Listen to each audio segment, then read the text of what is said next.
السلام علیکم ورحمۃ اللہ وبرکاتہ۔ حدیث مبارکہ، عنوان: مرض یا تکلیف کفارہ ہوتا ہے۔ خاتم النبیین محمد صلی اللہ علیہ وسلم نے فرمایا، مسلمان جب بھی کسی پریشانی، بیماری، رنج و ملال، تکلیف اور غم میں مبتلا ہو جاتا ہے، یہاں تک کہ اگر اسے کوئی کانٹا بھی چبھ جائے تو اللہ تعالیٰ اسے اس کے گناہوں کا کفارہ بنا دیتا ہے۔ رواہ صحیح البخاری، حدیث نمبر 5641۔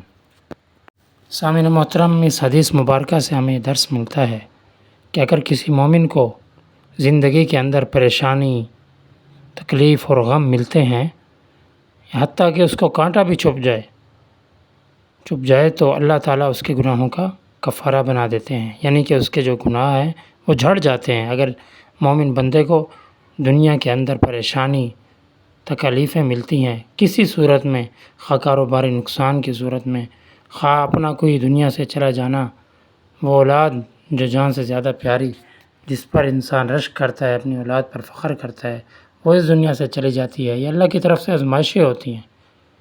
حدیث پاک میں آیا، دنیا سجن المؤمن و جنت الکافر، کہ دنیا مومن کے لیے قید خانہ ہے اور کافر کے لیے جنت ہے۔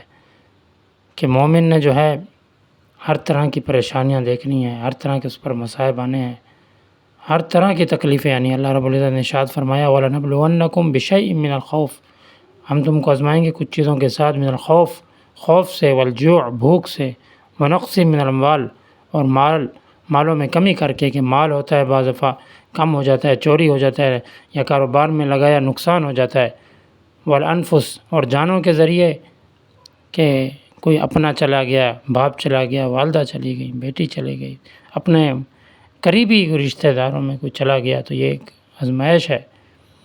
تو یہ آزمائشیں جو ہیں یہ گناہوں کا کفارہ بن رہی ہیں۔ آگے کیا فرمایا، والانفس والثمرات، باغات تھے، باغات ختم ہو گئے، کھیت کھلیان نقصان ہو گیا، گندم تھی، کپاس تھی، پریشانی، تو اللہ کا اگر نیک آدمی ہے تو اس کے اوپر پریشانیاں بھی آ جاتی ہیں۔ بعض لوگ کہتے ہیں دیکھو جی یہ فلاں ایسے کیا، اس کے ساتھ یہ ہو گیا، نہیں، یہ اللہ جانتا ہے، میرا رب جانتا ہے کہ وہ حکیم ذات ہے، کہ وہ اپنے بندے کو بعض دفعہ آزما رہا ہوتا ہے۔ وبشر الصابرین، آگے فرمایا کہ خوشخبری ہے صبر کرنے والوں کے لیے۔ تو اس لیے جب کوئی پہلے تو اللہ سے عافیت مانگے کہ اللہ عافیت والا معاملہ فرما، ہم آزمائش کے قابل نہیں ہیں، لیکن اگر پریشانی یا مصیبت آ جائے تو صبر سے کام لیں، اللہ سے ہر وقت جو ہے عافیت مانگیں اور صبر کرتے رہیں، تو انشاءاللہ اللہ اس کا بہترین اجر دے گا۔